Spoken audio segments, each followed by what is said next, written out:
सबको नमस्कार, राम राम। मेरा नाम रवि। कैसे हैं आप सभी? आपका स्वागत है अपने YouTube channel HSC math with Mukesh पर। आज हम करते हैं एक और जिला। आज हम करते हैं एक और जिला, जींद जिला। ये मेरी गारंटी है, इस क्लास को देखने के बाद आपका एक भी नंबर एग्जाम में नहीं छूटेगा। तो चलिए करते हैं शुरू। जींद जिला देखो, जींद जिला।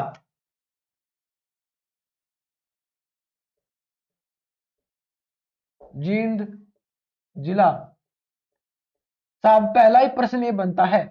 पहला प्रश्न ये बनता है, जींद जिले की स्थापना कब हुई? जींद जिले की स्थापना कब हुई साहब? 1 नवंबर 1966 को।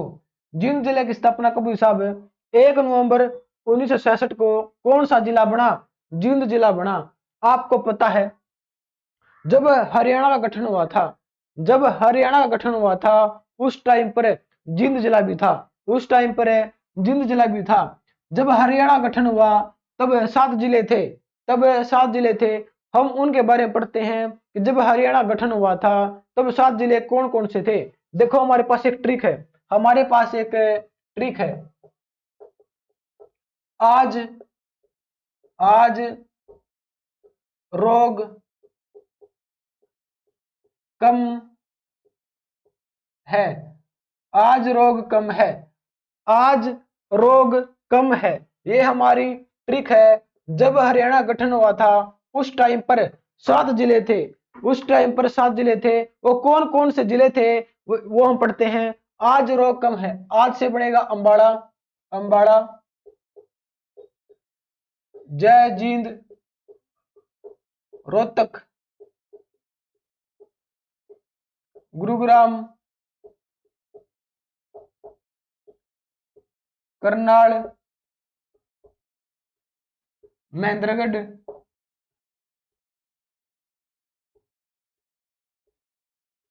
महेंद्रगढ़ और हिसार, और हिसार। देखो, जब हरियाणा गठन हुआ था उस टाइम पर, उस टाइम पर 7 जिले थे। उस टाइम पर 7 जिले थे, अंबाड़ा, जींद, रोहतक, गुरुग्राम, करनाल, महेंद्रगढ़, हिसार। प्रश्न ये बनता है, जब हरियाणा गठन हुआ था 1 नवंबर 1966 को, सबसे छोटा जिला कौन सा था? सबसे छोटा जिला था जींद। सबसे छोटा जिला, सबसे छोटा जिला वो था जींद। और सबसे बड़ा जिला था हिसार। सबसे बड़ा जिला था हिसार। बड़ा जिला कौन सा था साहब? वो था हिसार। अगला प्रश्न क्या बनता है कि जींद जिले का क्षेत्रफल कितना है वर्तमान में? जींद जिले का क्षेत्रफल कितना है साहब? क्षेत्रफल आपसे पूछा जाएगा 2702, 2702 वर्ग किलोमीटर। ठीक है सर। अगला प्रश्न ये बनता है कि जींद जिला किसके नाम पर है? जींद जिला का नाम जींद जिला पड़ा, आपको पता है, जयंती देवी मंदिर। जयंती देवी मंदिर के नाम पर, जयंती देवी के मंदिर के नाम पर जींद जिले का नाम जींद जिला पड़ा। ठीक है सर, ठीक है। अब अगला प्रश्न क्या है कि जयंती देवी मंदिर कहां पे है? गुरु कहां पे साहब? जींद में है। जींद में। देखो, जयंती देवी मंदिर जींद में है। इसी के नाम पर जींद जिले का नाम जींद पड़ा। ठीक है सर। सर, बनवाया किसने था? बनवाया जयंती देवी का मंदिर किसने बनवाया था? पांडवों ने बनवाया था। पांडवों ने। महाभारत के समय में, महाभारत के समय में जयंती देवी का मंदिर का निर्माण किया गया था। किसने करवाया? पांडवों ने करवाया। देखो, पांडवों ने अपनी जीत के लिए, महाभारत की जीत के लिए पांडवों ने इस मंदिर का निर्माण करवाया था। महाभारत के युद्ध से पहले कौन सा मंदिर बना था? महाभारत के युद्ध से भी पहले कौन सा मंदिर बना था? जयंती देवी का मंदिर बना था।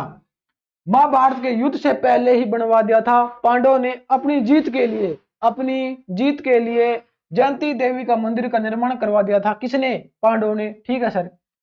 जींद के उपनाम क्या है? जींद जिले के उपनाम क्या है? देखो, उपनाम, पहला उपनाम है जयंती देवी मंदिर। जयंती देवी मंदिर उपनाम है ये। जयंती देवी मंदिर के नाम पर जींद जिले का नाम पड़ा है तो उसका उपनाम है जयंती देवी मंदिर। ठीक है सर। अगला उपनाम क्या है? जयंतपुरी। जयंतपुरी। ये HSC ने पूछ लिया था कि जयंतपुरी किस जिले का नाम है? किस जिले का नाम है? जिंद जिले का नाम है। ठीक है सर। अगला, दूध नगरी। दूध नगरी, दूध नगरी हम किसे कहते हैं? दूध नगरी हम किसे कहते हैं साहब? वो कहते हैं जींद को, वो कहते हैं जींद को। अगला है हरियाणा का हृदय। हरियाणा का हृदय, हरियाणा का हृदय हम किसे कहते हैं? जिंद जिले को कहते हैं। अगला, अगला कौन सा साहब? अगला है देखो लोहा खेड़ी। लोहा खेड़ी, लोहा खेड़ी। देखो आपसे पूछा जाएगा साहब, आपसे पूछा जाएगा जिंद जिले के उपनाम कौन कौन से हैं। देखो पहला है जयंती देवी मंदिर। जयंती देवी मंदिर, जयंतपुरी, दूध नगरी, हरियाणा का हृदय, लोहा खेड़ी। लोहा खेड़ी किस जिले का उपनाम है? वो है जिंद जिले का। यह आपको मिलेगा। जिंद जिले का प्राचीन नाम क्या है? जिंद जिले का प्राचीन नाम क्या है? लोहा खेड़ी है। ठीक है सर। ठीक है, हमने इसका स्क्रीनशॉट ले लिया है, आप रफ कर सकते हो। ठीक है साहब, इसका स्क्रीनशॉट ले लियो।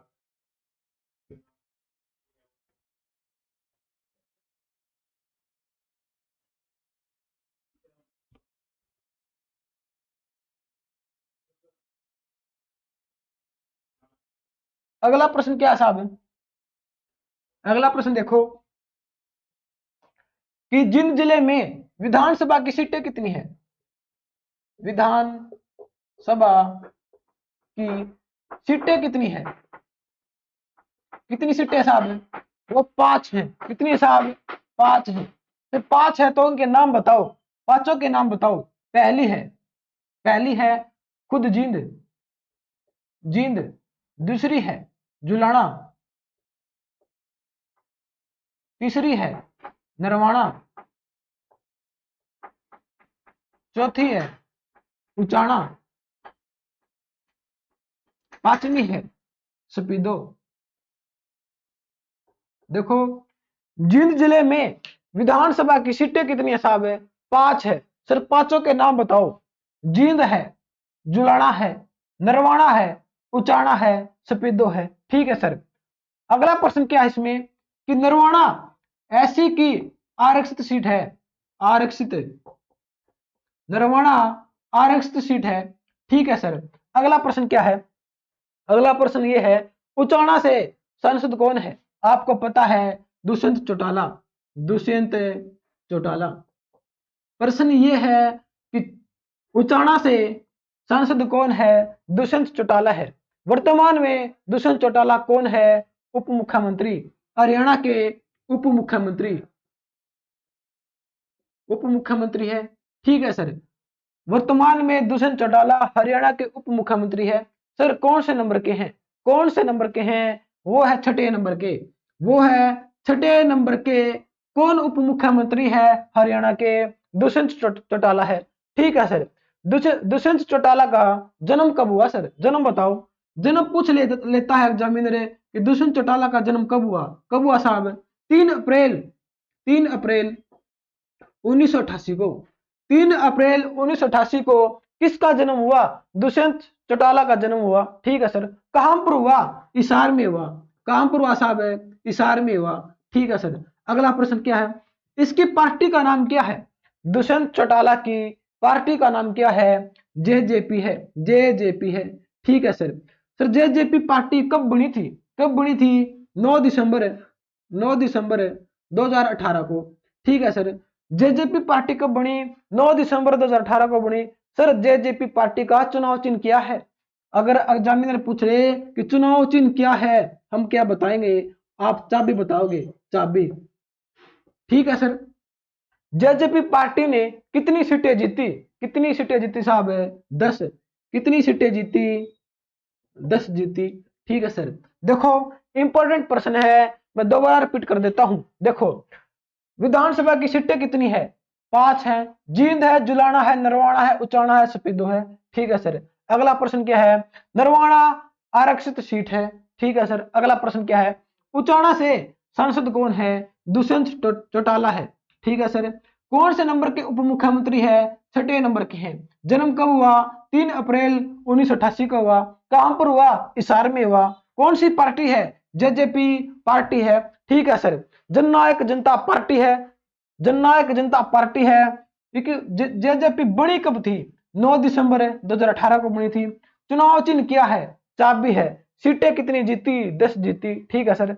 अगला प्रश्न क्या है, देखो इसका स्क्रीनशॉट ले लियो साहब, इसका स्क्रीनशॉट ले लियो। अगर आपसे पूछ ले सुपिदो का प्राचीन नाम क्या है? सर्पदमन है, सर्पदमन। देखो आपसे पूछा जाएगा साहब कि सपिदो का प्राचीन नाम क्या है? सपिदो का प्राचीन नाम क्या साहब?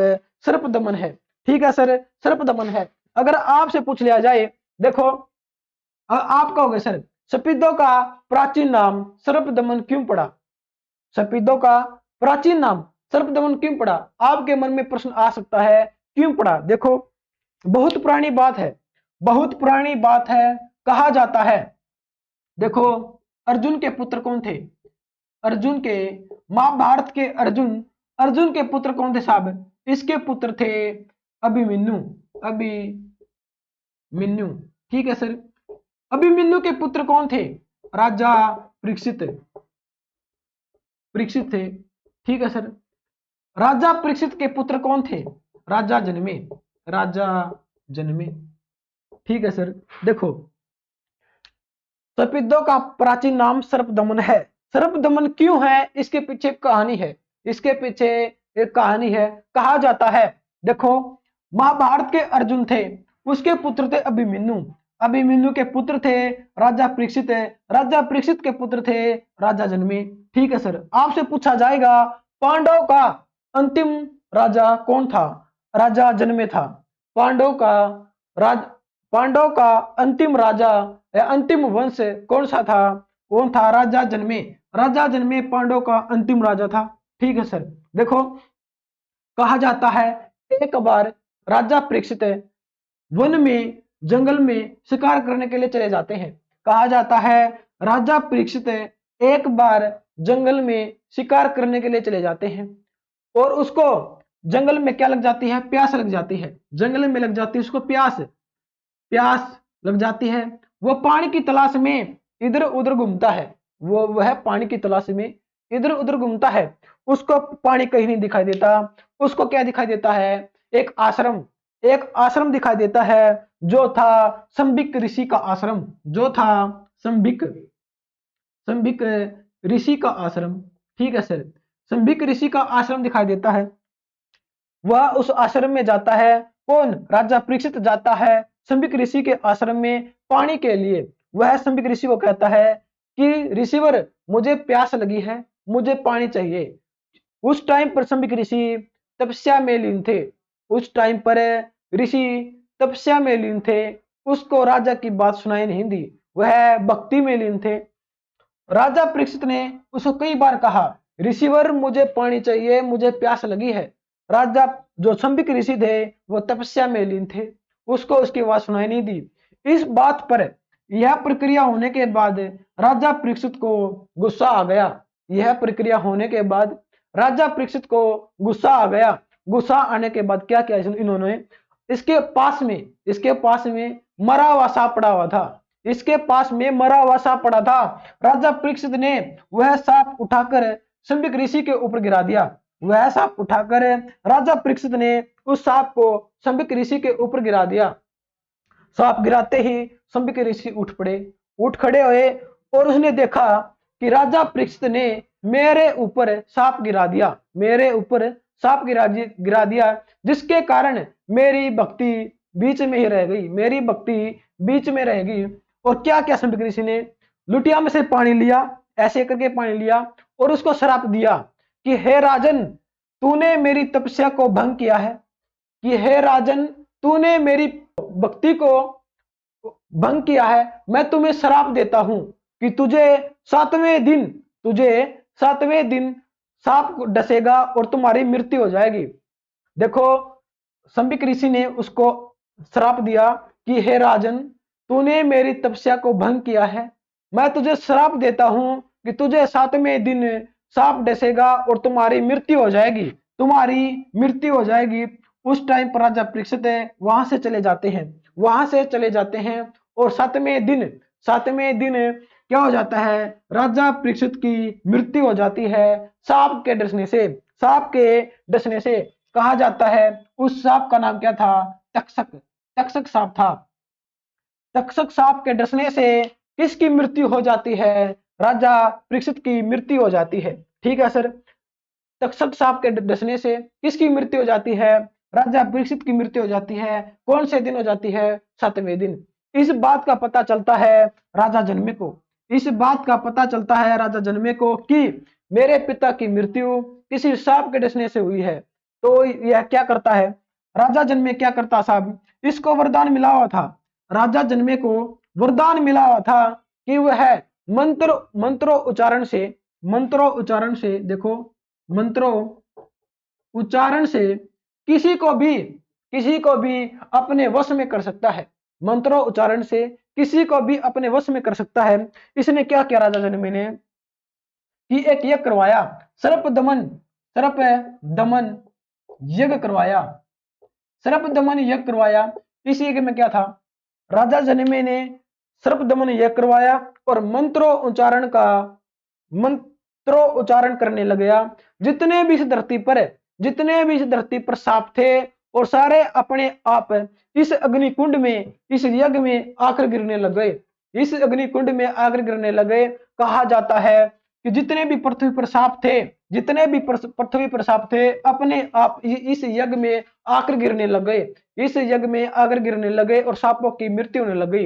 इस सांपों की मृत्यु होने लग गई। और जो तक्षक सांप था, जो तक्षक सांप था, ये अपने बचाव के लिए, कहा जाता है जो तक्षक सांप था, ये अपने बचाव के लिए किसके पास चले जाते हैं, शिव के पास चले जाते हैं, शिव के पास।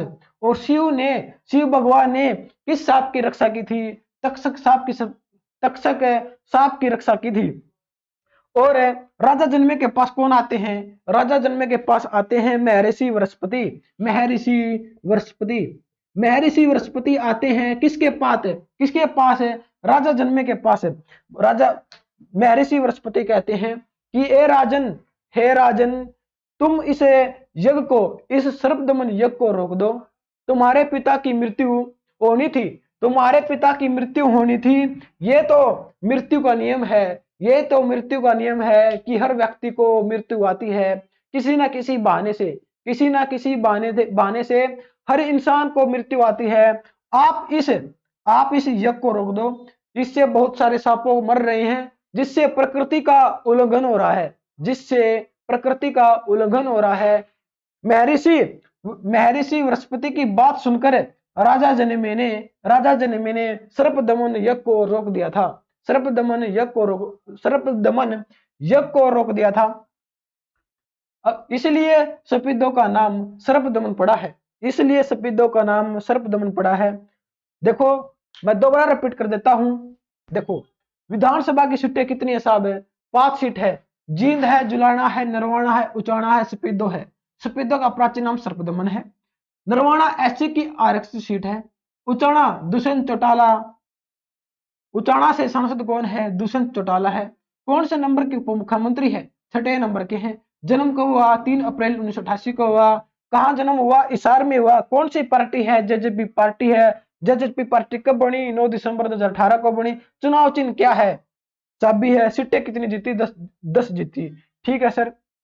देखो अर्जुन के पुत्र थे अभिमन्यु, अभिमन्यु के पुत्र थे राजा परीक्षित, राजा परीक्षित के पुत्र थे राजा जनमे।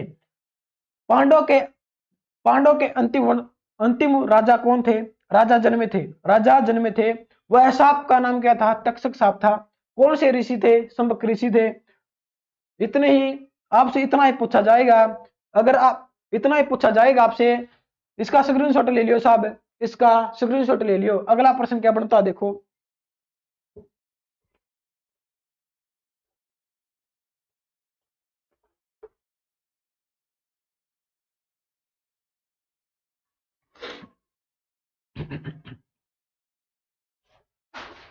अगला प्रश्न देखो कि सबसे पुरानी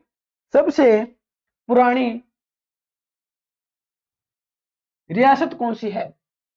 देखो सबसे पुरानी रियासत कौन सी है। रियासत। हरियाणा की सबसे पुरानी रियासत कौन सी है साहब? जींद रियासत है, जींद रियासत है। आपसे पूछा जाएगा साहब, आपसे एचएससी पूछेगी कि हरियाणा की सबसे पुरानी रियासत कौन सी है? कौन सी है साहब? जींद रियासत है। देखो, इसके ऊपर गहन विचार करने से पहले हम एक प्रश्न कर लेते हैं। इस पर गहन विचार करने से पहले, इससे पहले प्रश्न कर लेते हैं। देखो, प्रश्न है 1517 में क्या हुआ था? 1517 में क्या हुआ था? देखो, मंडार राजपूतों व व सिकंदर लोधी व सिकंदर लोधी के बीच संघर्ष कब हुआ? देखो साहब, आपसे पूछा जाएगा कि मंडार राजपूतों व सिकंदर लोधी के बीच संघर्ष कब हुआ? संघर्ष कब हुआ? 1517 में हुआ। सर कहां पे हुआ? जींद में हुआ। कहां पर हुआ साहब? जींद में हुआ। हम जींद जिला पढ़ रहे हैं तो जींद जिले में ही हुआ होगा। आपसे पूछा जाएगा मंडार राजपूतों का संबंध किस जिले से है? मंडार राजपूतों का संबंध किस जिले से है साहब? किस जिले से है? कलायत। कलायत है कैथल में, कैथल से। देखो, प्रश्न ये है कि 1517 में मंडार राजपूतों व सिकंदर लोधी के बीच संघर्ष कहां हुआ? जींद में हुआ। कब हुआ? 1517 में हुआ। मंडार राजपूतों के साथ हुआ। मंडार राजपूतों का संबंध किस जिले से है? कैथल से है, कलायत कैथल से है। ठीक है सर। अगला प्रश्न क्या है? अगला प्रश्न ये है कि सिकंदर लोधी, सिकंदर लोधी के बारे में पढ़ते हैं। देखो, सिकंदर लोधी के बाद, सिकंदर लोधी के बाद दिल्ली की गद्दी पर कौन बैठा? सिकंदर लोधी के बाद दिल्ली की गद्दी पर कौन बैठा? इब्राहिम लोधी बैठा। इब्राहिम, इब्राहिम लोधी बैठा। ठीक है सर। प्रश्न ये है, सिकंदर लोधी के बाद, सिकंदर लोधी के बाद दिल्ली की गद्दी पर कौन बैठा? इब्राहिम लोधी बैठा। ठीक है सर। प्रश्न ये है कि आगरा, आगरा की स्थापना, या आगरा, आगरा जिला, आगरा जो आगरा है, हमारा आगरा उत्तर प्रदेश में है, आगरा किसने बसाया? आगरा शहर किसने बसाया? वो बसाया सिकंदर लोधी ने। आगरा शहर की स्थापना किसने की? या आगरा शहर किसने बसाया? सिकंदर लोधी ने बसाया। ठीक है सर। कब बसाया ये तो बताओ? 1504 में। 1504 में आगरा शहर बसाया। किसने बसाया? सिकंदर लोधी, सिकंदर लोधी ने बसाया। ठीक है सर। 1506 में क्या हुआ? 1506 में क्या हुआ? सिकंदर लोधी ने आगरा शहर को अपनी राजधानी बनाया। सिकंदर लोधी ने 1506 में किसको अपनी राजधानी बनाया? आगरा को बनाया। ये वही है, ये सिकंदर लोधी वही है जो गुलरुखी के नाम से, गुलरुखी के नाम से कविता लिखता था। आपसे पूछा जाएगा कौन सा राजा, कौन सा शासक जो गुलरुखी के नाम से कविता लिखता था? गुलरुखी के नाम से कविता कौन लिखता था साहब? सिकंदर लोधी लिखता था। सिकंदर लोधी। देखो, प्रश्न ये है, दोबारा रिपीट कर देता हूं मैं। 1517 में मंडार राजपूतों व सिकंदर लोधी के बीच संघर्ष हुआ। कहां पर हुआ? जिंद में हुआ। मंडार राजपूतों का संबंध किस जिले से है? कलायत कैथल से है। ठीक है सर। सिकंदर लोधी के बाद गद्दी पर कौन बैठा? इब्राहिम लोधी बैठा। सिकंदर लोधी ने आगरा शहर कब बसाया? 1504 में बसाया। राजधानी कब बनाया? 1506 में राजधानी बनाया। ठीक है सर। सिकंदर लोधी ने गुलरुखी के नाम से कविता लिखता था। सिकंदर लोधी गुलरुखी के नाम से कविता लिखता था। ठीक है सर। हमने यह बात समझ में आ गई है। हमने इसका स्क्रीनशॉट भी ले लिया है, आप रख कर सकते हो। ठीक है साहब। देखो,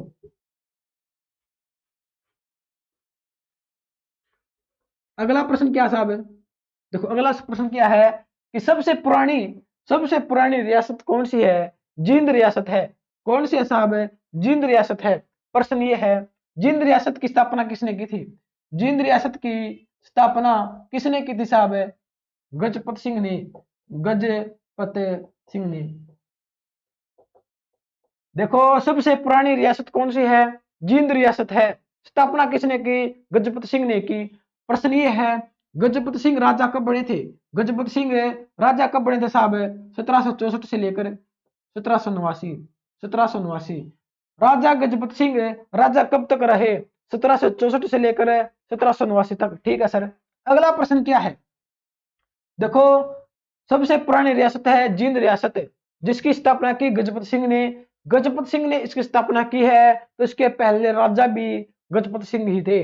अगला प्रश्न ये है, जींद रियासत के अंतिम अंतिम राजा कौन थे? जींद रियासत के अंतिम राजा कौन थे साहब? रणबीर सिंह थे। रणबीर सिंह, रणबीर सिंह या रणवीर सिंह। देखो जींद रियासत के अंतिम राजा थे रणबीर सिंह। जींद रियासत के अच्छे संबंध किस रियासत के साथ थे? किस अच्छे संबंध किस रियासत के साथ थे साहब? पटियाला रियासत के साथ। पटियाला रियासत के साथ। अच्छे थे तो बुरे भी थे। बुरे किसके साथ थे? बुरे संबंध किस रियासत के साथ थे? वो थे साहब नाभा, नाभा रियासत के साथ। नाभा रियासत के साथ। देखो मैं आपको ये प्रश्न क्यों करवा रहा हूं, क्योंकि एचएससी हमसे पूछेगी साहब, एचएससी हमसे पूछेगी कि सबसे पुरानी रियासत कौन सी है? जींद रियासत है। ठीक है सर। जींद रियासत की स्थापना किसने की थी? गजपत सिंह ने की थी। गजपत सिंह राजा कब बने थे? 1764 से लेकर 1789। ठीक है सर। अगला प्रश्न ये है, जींद रियासत के अंतिम राजा कौन थे? अंतिम राजा पूछे साहब रणबीर सिंह थे। ठीक है सर। जींद रियासत के अच्छे संबंध किसके साथ थे? जींद रियासत के अच्छे संबंध किसके साथ थे? पटियाला रियासत के साथ थे। ठीक है सर। अच्छे संबंध थे तो बुरे संबंध भी तो होंगे। बुरे संबंध किसके साथ थे? नाभा रियासत के साथ थे। अगला प्रश्न क्या है, एक रानी है, रानी शोभा राय, रानी शोभा राय और रानी सुहाद्री, सुहाद्री। देखो आपसे पूछा जाएगा साहब, आपसे सिंपल तरीके से पूछा जाएगा, आपसे एचएससी सिंपल तरीके से पूछेगी कि रानी शोभा राय और रानी सुहाद्री का संबंध किस रियासत के साथ था? रानी शोभा राय और रानी सुहाद्री का संबंध किस रियासत के साथ था? वो था जींद रियासत के साथ। किसके साथ साहब? जींद रियासत के साथ। जींद रियासत के साथ। ठीक है साहब।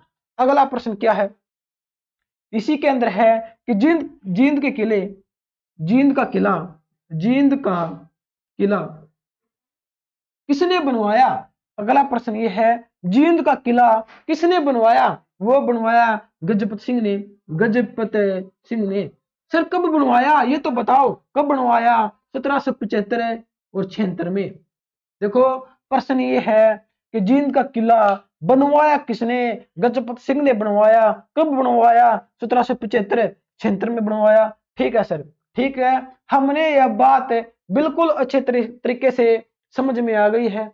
हमने इसका स्क्रीनशॉट भी ले लिया है और हम साथ के साथ नोट्स बना रहे हैं। नोट्स बना रहे हैं, आपको चिंता करने की जरूरत नहीं है सर। आप हमने इसका स्क्रीनशॉट ले लिया, आप रफ कर सकते हो। देखो मैं इसको रफ करने जा रहा हूं। अगला प्रश्न क्या है, देखो अगला प्रश्न इसी के अंदर है। अगला प्रश्न इसी के अंदर है कि 1798 में 1798 में 1798 में जॉर्ज थॉमस ने जींद रियासत को अपने अधीन कर लिया। प्रश्न पूछा जाएगा आपसे, एचएससी पूछेगी कि 1798 में जॉर्ज थॉमस ने जींद रियासत को अपने अधीन कर लिया। अपने अधीन कर लिया साहब, किसके अधीन कर लिया? अपने अधीन कर लिया। ठीक है सर। जॉर्ज थॉमस कहाँ के थे? आयरलैंड के थे। जॉर्ज थॉमस कहाँ के थे? आयरलैंड के थे। आयरलैंड की राजधानी क्या है? डबलिन है। आयरलैंड के थे, आयरलैंड की राजधानी डबलिन है। जॉर्ज थॉमस का जन्म कब हुआ? 1756 में हुआ। मृत्यु कब हुई? 1802 में हुई। कहां पर हुई? बहरामपुर में हुई। ठीक है साहब। नीति निर्देशक तक तो हमने कहां से लिए हैं? आयरलैंड से लिए हैं। आयरलैंड से। ठीक है सर, इस शून्य को रफ कर दो। देखो अगला प्रश्न क्या है, अगला प्रश्न क्या है,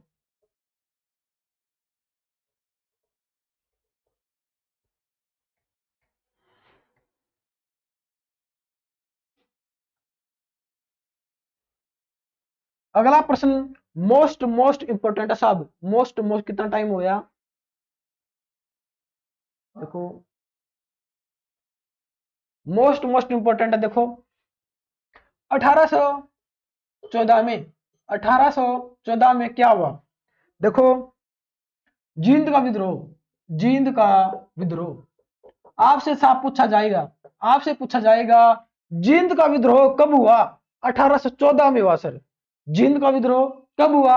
1814 में हुआ। ठीक है सर। नेतृत्व किसने किया था? नेतृत्व किसने किया था साहब?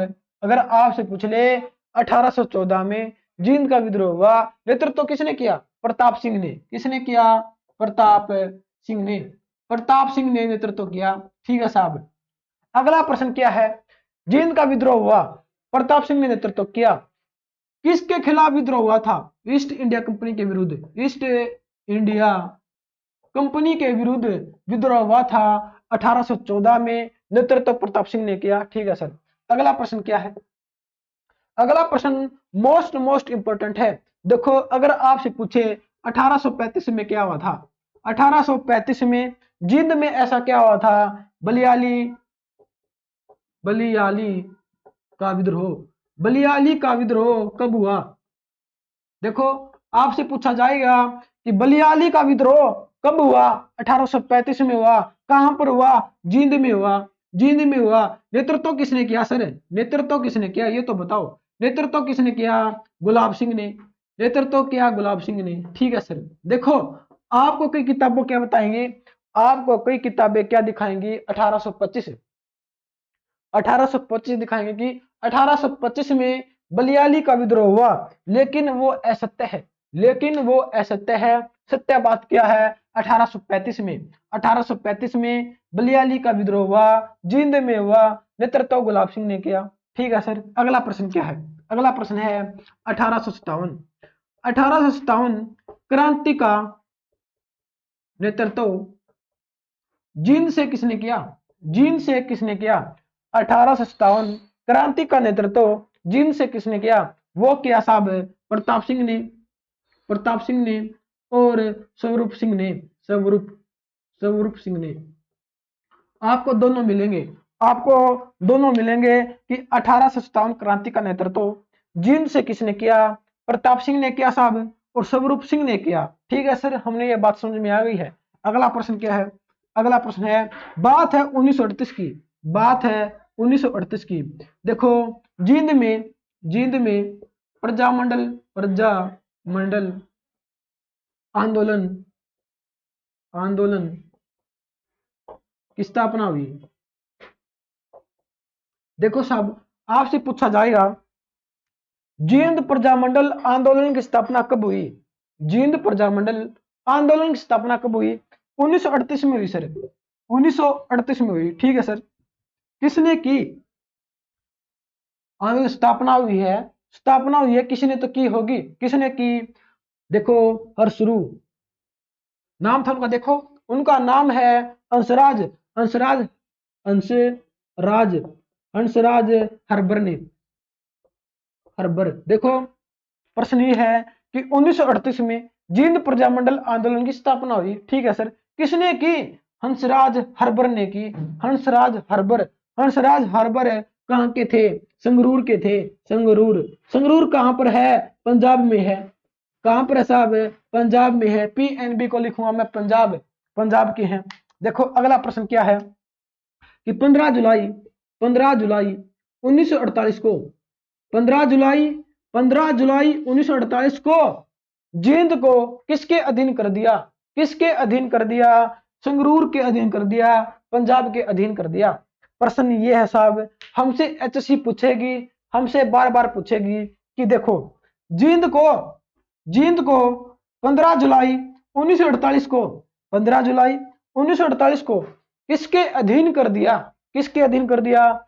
संगरूर के अधीन कर दिया, पंजाब के अधीन कर दिया। किसने कर दिया? हंसराज हर्बर ने कर दिया। हंसराज हर्बर ने। प्रश्न ये था कि 1857 में हडसन अंग्रेज ने रोहतक को किसके अधीन कर दिया? जींद के अधीन कर दिया। देखो साहब, दो प्रश्न है, इंपॉर्टेंट प्रश्न है। देखो, प्रश्न ये है कि 1857 क्रांति का नेतृत्व किसने किया? प्रताप सिंह ने किया, स्वरूप सिंह ने किया। प्रश्न ये है, अंग्रेज हडसन ने रोहतक को किसके अधीन कर दिया? जींद के अधीन कर दिया, जींद के अधीन कर दिया। ठीक है सर। 1938 में जींद प्रजामंडल आंदोलन की स्थापना हुई। ठीक है सर। किसने की? हंसराज हर्बर ने की। हंसराज हर्बर कहाँ के थे? संगरूर पंजाब के थे। ठीक है सर। 15 जुलाई 1948 की बात है, 15 जुलाई 1948 की बात है। जींद को किसके अधीन कर दिया? संगरूर के अधीन कर दिया। संगरूर के, संगरूर है पंजाब में, किसने कर दिया? हंसराज हर्बर ने कर दिया। ठीक है सर। हमें आपकी एक एक बात समझ में आ गई है, हमने इसका स्क्रीनशॉट ले लिया है, आप रफ कर सकते हो। ठीक है साहब, इसका स्क्रीनशॉट लो।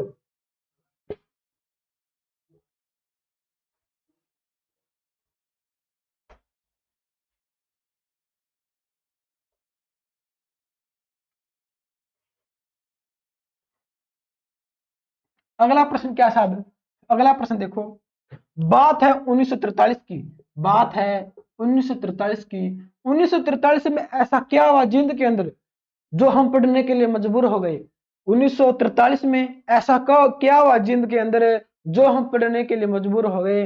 देखो साहब, आपने नाम सुना होगा काया कल्प, काया कल्प, काया कल्प समाचार पत्र, समाचार पत्र कहां से निकला? आपसे पूछा जाएगा काया कल्प समाचार पत्र कहां से निकला? कहां से निकला? जींद स्पीडो से, स्पीडो जींद से, स्पीडो जींद से निकला सर। कब निकला? 1943 में निकला सर। 1943 में तो कुरुक्षेत्र से, कुरुक्षेत्र से धर्म अक्षेत्र, धर्म अक्षेत्र समाचार पत्र भी तो निकला था, समाचार पत्र भी तो निकला था। और विश्वव्यापी, विश्वव्यापी सनातन, सनातन विश्वव्यापी सनातन धर्म समाचार पत्र, समाचार पत्र अंबाला से निकला था, अंबाला से। देखो प्रश्न ये है साहब, प्रश्न ये है देखो कि 1943 की बात है, 1943 की बात है। 1943 में क्या हुआ? कायाकल्प समाचार पत्र कहां से निकला? स्पीडो जींद से निकला सर। ठीक है साहब। कुरुक्षेत्र से धर्म अक्षेत्र निकला, कुरुक्षेत्र से धर्म अक्षेत्र समाचार पत्र कब निकला? 1943 में निकला। विश्वव्यापी सनातन धर्म समाचार पत्र अंबाला से कब निकला? 1943 में निकला। ठीक है सर, हमने बात समझ में आ गई। अगला प्रश्न क्या है? अगला प्रश्न क्या साहब देखो, अगला प्रश्न है 1985 की बात है। 1985 में क्या हुआ था? 1985 में क्या हुआ देखो, जींद के अंदर सहकारी, सहकारी मिल की स्थापना हुई, सहकारी मिल की स्थापना हुई, सहकारी मिल की स्थापना हुई। ठीक है सर। अगला प्रश्न क्या है? 2007 में, 2007 में क्या हुआ साहब? 2007 में क्या हुआ देखो, जयंती, जयंती संग्रहालय, पुरातात्विक संग्रहालय, पुरातात्विक, पुरातात्विक संग्रहालय की स्थापना हुई, संग्रहालय की स्थापना हुई। अगला प्रश्न क्या साहब? बात है 2014 की, 2014 की। चौधरी, चौधरी रणबीर सिंह, रणबीर सिंह विश्वविद्यालय, विश्वविद्यालय की स्थापना हुई। देखो प्रश्न ये है साहब, 1985 में जींद के अंदर क्या हुआ? सहकारी मिल की स्थापना हुई। कहां पर हुई? जींद में हुई सर। 2007 में क्या हुआ? जयंती पुरातात्विक संग्रहालय की स्थापना कब हुई? 2007 में हुई सर। ठीक है साहब। 2014 में क्या हुआ? चौधरी रणबीर सिंह विश्वविद्यालय कहां पे है? जींद में है। स्थापना कब हुई? 2014 में।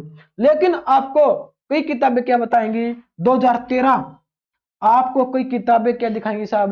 2013। लेकिन आपने बताना है 2014। 2014 में चौधरी रणबीर सिंह विश्वविद्यालय की स्थापना हुई थी। ठीक है साहब। ठीक है। अगला प्रश्न क्या साहब? अगला प्रश्न है मोस्ट इंपोर्टेंट है, मोस्ट इंपोर्टेंट है। देखो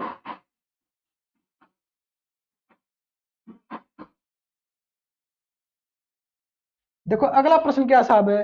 पर्यटन स्थल है, पर्यटन स्थल आपसे पूछा जाएगा साहब। पर्यटन स्थल के बारे में आपसे पूछा जाएगा कि जींद के अंदर कौन कौन से पर्यटन स्थल है। अगर आपसे पूछ ले बुलबुल, बुलबुल पर्यटन स्थल, बुलबुल पर्यटन स्थल कहां पे है साहब? बुलबुल पर्यटन स्थल कहाँ पे है? नरवाणा, नरवाणा में है, नरवाणा जींद। अगला प्रश्न क्या साहब? अगला प्रश्न है हरियल, हरियल पर्यटन स्थल कहाँ पे है? हरियल पर्यटन स्थल कहाँ पे है? पर्यटन स्थल ये भी है जींद के अंदर।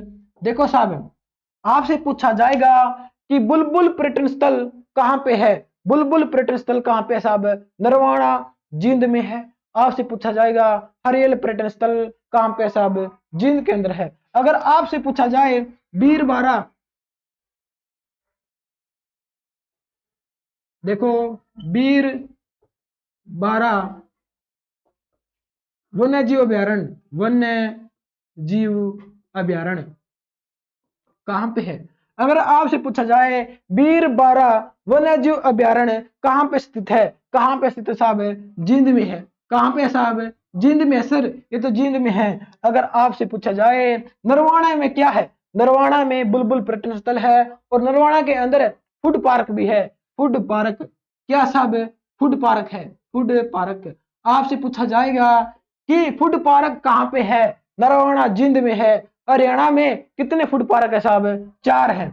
हरियाणा में कितने फूड पार्क हैं? फूड पार्क कितने है साहब? 4 है, 4 हैं। कमेंट करके बताना हरियाणा में फूड पार्क 4 हैं या 5 हैं, कमेंट करके बताना। देखो पहला है राई, राई सोनीपत में, राई सोनीपत में फूड पार्क है। शाह अंबाड़ा फूड पार्क है। नरवाणा जींद, नरवाणा जींद के अंदर फूड पार्क है।